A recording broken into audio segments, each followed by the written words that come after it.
સમાચાર મોડાસાથી સામે આવી રહ્યા છે। મોડાસા ધનસુરા હાઈવે પર અકસ્માતની ઘટના સામે આવી છે।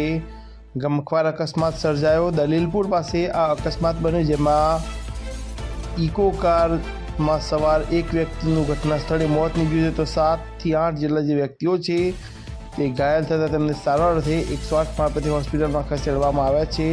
તો બનાવને લઈને સાર્વજનિક હોસ્પિટલ ખાતે મોટી સંખ્યામાં જે પરિજનો છે તે ઉમટ્યા છે।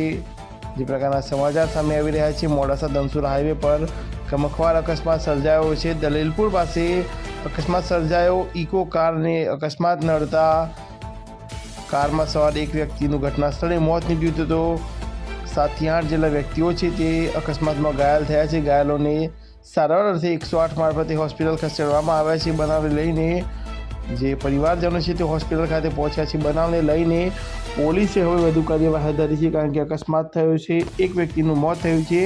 ધનસુરા મોડાસા હાઈવે પર આ ઘટના બની છે, જેમાં એક વ્યક્તિનું મોત નીપજ્યું છે। દલીલપુર પાસે આ બનાવ બન્યો, જેમાં એક વ્યક્તિનું મોત નીપજ્યું, તો 7 થી 8 જેટલા વ્યક્તિઓ છે તે ઘાયલ થતા તેમને સારવાર અર્થે હોસ્પિટલ ખાતે ખસેડવામાં આવે છે।